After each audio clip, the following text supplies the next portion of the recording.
Okay, let's unpack this. We're doing a deep dive today into the Fire Aid controversy. You probably remember it, that huge star-studded concert back in January 2025. It pulled in something like $100 million for Southern California wildfire victims. Sounds amazing, right? But well, here's the thing. It somehow led to this massive debate about whether the money actually, helped the people on the ground. We've got a whole stack of articles and investigations here trying to make sense of it for you.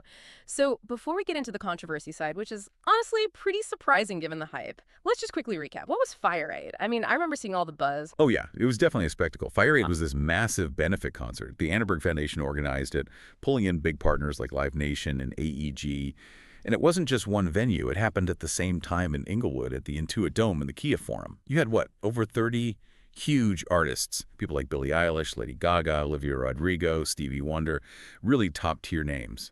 And the money, well, it was seriously impressive. Over $100 million raised. That came from tickets, sponsors, merch, donations from the public. Yeah. Plus, you had these big matching pledges, too, from Steve Ballmer. Even U2 chipped in. Wow, 100 million. Yeah. That's just an incredible number. So, okay, where did it go?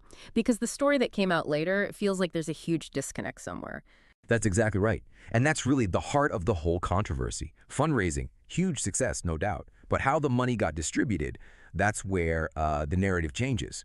So roughly $75 million of that $100 million was actually paid out in two main rounds, they announced. The first round was about $50 million, went to something like 120 different nonprofits. Then there was a second round, another $25 million. That was aimed more at recovery efforts, environmental stuff, infrastructure programs. But, and this is the really crucial bit, zero direct payments to individual fire victims. None. The organizers were upfront about it, saying Fire Aid wasn't set up for direct to individual funding. The plan was always via these, quote, trusted nonprofits. So you saw places like Pasadena Humane Society get $250,000, Heal the Bay got $100,000.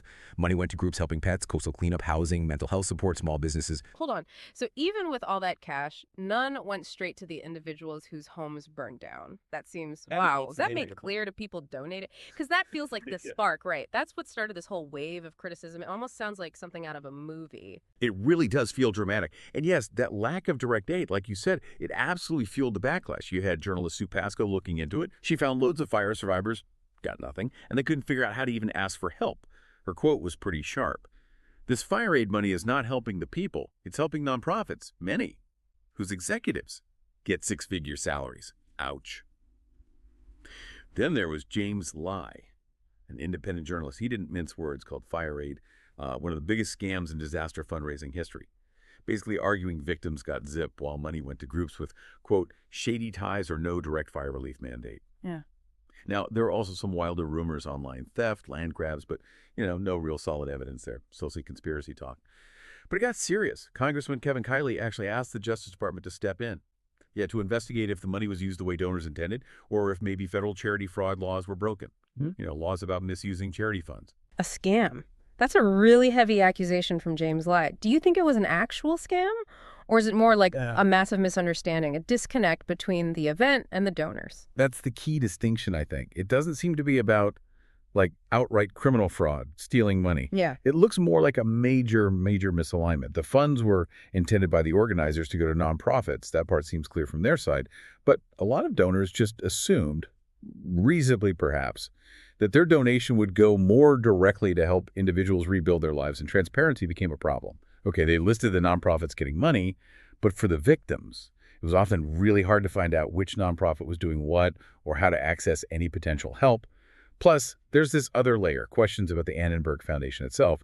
Reportedly, a pretty big chunk of their own budget goes to running the place, administration, salaries, maybe less to direct program services than people might expect. So it's not necessarily illegal, but it's definitely a case where donor expectations and the reality of the distribution were miles apart.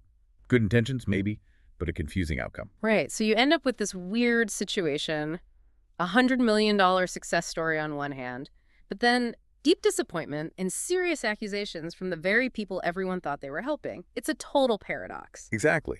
And whether Fire Aid operated totally above board, well, that's still kind of hanging in the air until the investigations conclude.